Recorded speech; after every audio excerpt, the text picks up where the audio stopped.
sort of looks almost like royal or something.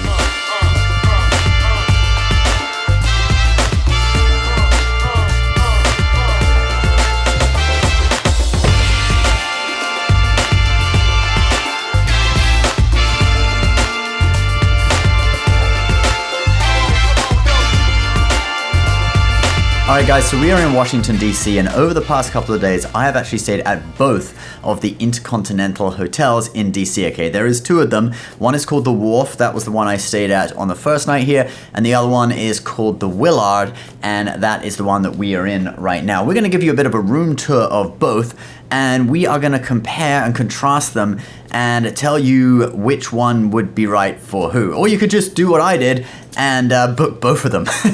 So let's take a look at the first hotel, the Wharf, okay? And this hotel it's a bit more modern. The building is only 6 years old, so it's very, very new. And it's in an area that sort of kind of reminds me of like Brooklyn, like Dumbo or Williamsburg. It's like right on the river. There's a marina with boats. There's a boardwalk. There's a lot of little like hipsterish like food places. Okay, so immediately when you go into the room, it's got a sort of much more modern feel. Okay, there's a lot of leather. Everything is brand spanking new. Okay, really, really clean and nice. However, I would say the room doesn't have that like really high-end luxury feel. Okay, it has sort of more of a, I guess you could say, a business feel, or just sort of a modern, you know, clean aesthetic. All right, the lighting is nice, especially the lighting around the bed and stuff, but it's not amazing. I did like the bathroom on the first one, the Wharf. Okay, the bathroom was nicer and larger than the second one. Okay, and you're gonna see the bathroom at the Willard in a little bit. And the cool thing about the Intercontinental, the Wharf as well, is that it does actually have a pool on the rooftop, which is really, really cool. You get really nice views of the river and of DC. The pool is only between 3 and 3 feet 5 inches deep. So if you have little kids, you know, like 5-year-olds and stuff, they don't need floaties. They can just walk through the pool, obviously depending on your kid's height. If you have like a 3-year-old, probably still need floaties, but yeah, it's great for kids, and I still got some laps in and stuff, a little bit of a swimming workout, but yeah, I would thoroughly recommend checking out the pool, especially on a hot day when the sun is baking down. It's really, really refreshing. The rooms at the Wharf also had this sort of little micro balcony. I think some of them had actual balconies. Our one sort of had a micro balcony. Apparently we got an upgrade because of our Platinum Elite status, so I don't know what we would have had before, but anyway, it was really nice having the door open at night and just looking out at like the night, you know, view of the whole, you know, wharf area, the river, the cars going by and stuff like that. So that was really cool. In the bathroom, I really like this big mirror. I like how it shines the light on you, a nice even light. And there was also this additional mirror for your wife, for your girlfriend, significant other, to do their makeup. And Mrs. creditshifu certainly really liked that one. What do you think of this like makeup room? Yeah, it's quite good for DC. Good for DC, huh? Yeah. Why? Why do you say good for DC? Because DC is normally like really small hotel rooms, right? Yeah, that's true. But it's like it illuminates your face to your satisfaction. Yeah? Yeah, it's quite good. It's good. I like the light.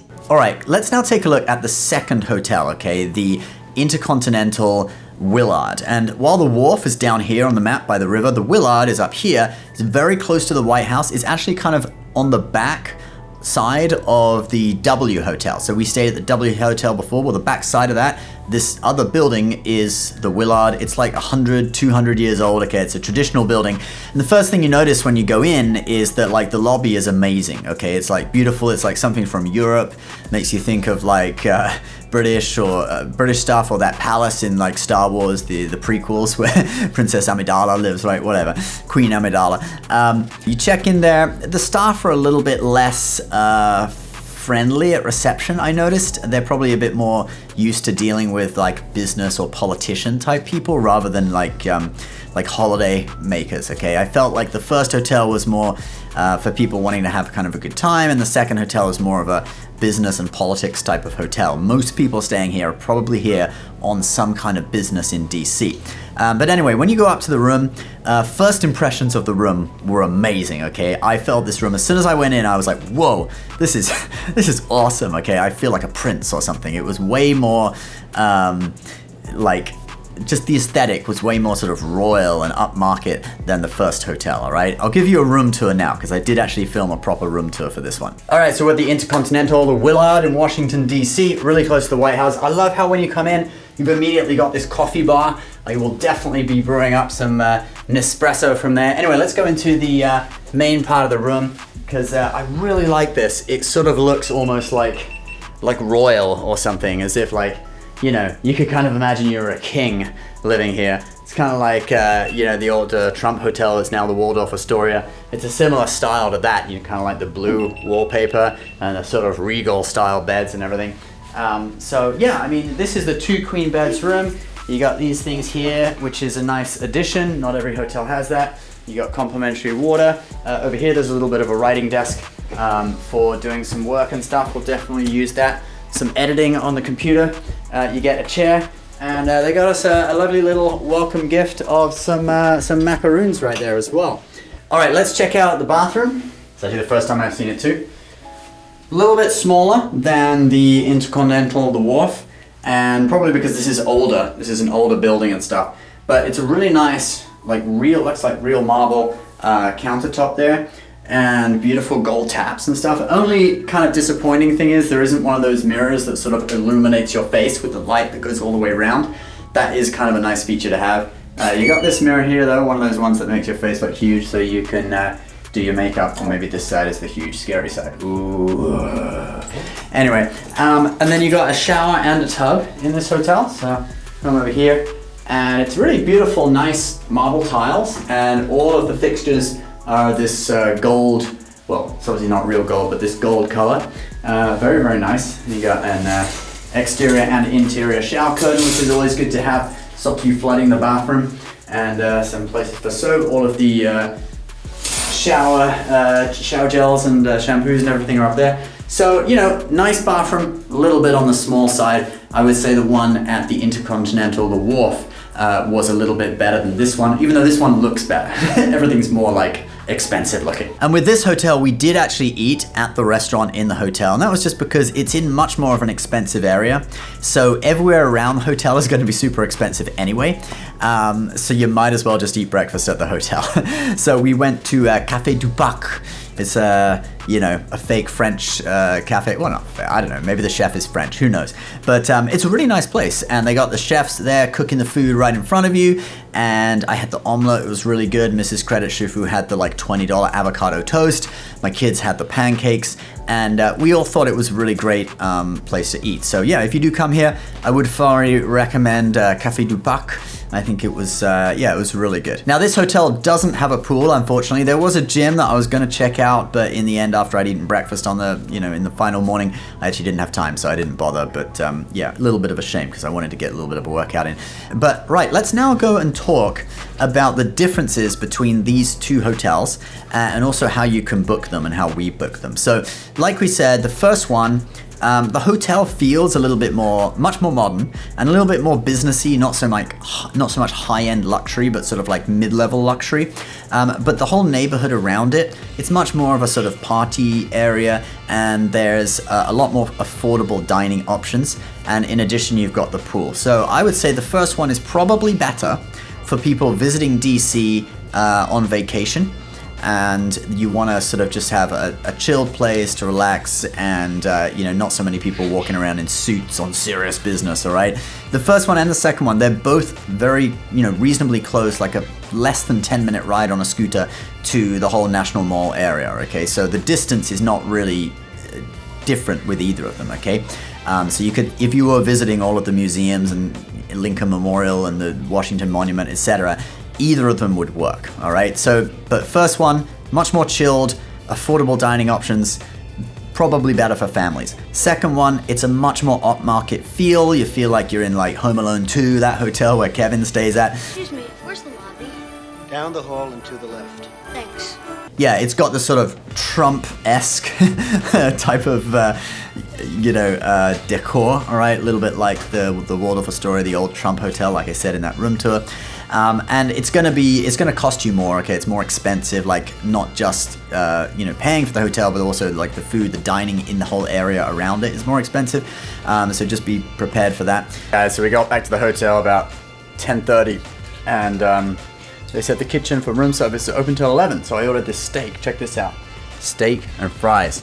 I mean, it cost like $80, but yeah, totally overpriced.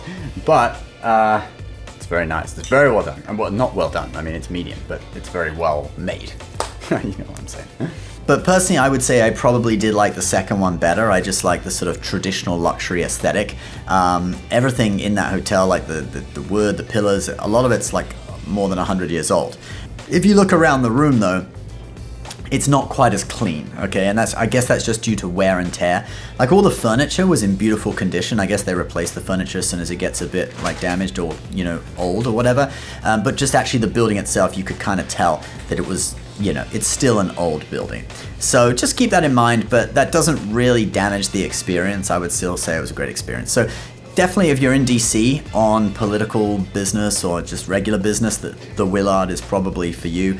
Not so good for families. I didn't see quite as many kids there, but you know, not terrible. Still a good option. And if you want to visit DC and you want to have the feel of like the whole DC political scene, this is actually kind of a cool place to go to get that experience. All right, let's now talk about how we book these. So the IHG Rewards Premier card from Chase gives you a 40,000 point free night once every year on your anniversary.